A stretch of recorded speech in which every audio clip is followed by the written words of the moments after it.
driver Sanjay Kumar Shrestha हामीलाई तीनवटा बाइकले चाहिँ उसिनेछन् 2वटा एफजेड छन् 2वटा हन्डा छन् हामी चाहिँ एउटा हन्डा सेगमेन्टिङ छौँ भाइले सञ्जय भाइको हुनुहुन्छ अब हामीले भेटाउने चाहिँ कोसिस गर्छौँ केटाहरू चाहिँ अलिक बढी तुफानै लाने रहेछ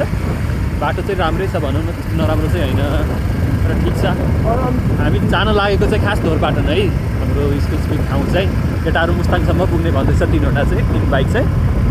हामी टोटल 8जना मान्छे 6जना चाहिँ मुस्ताङ 6जना चाहिँ धोरपाटन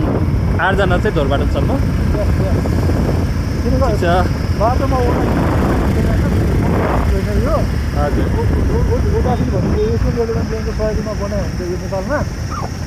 तर पछि चाहिँ राम्रो हुन्छ है यो बाटो अहिले चाहिँ यस्तो देखियो भने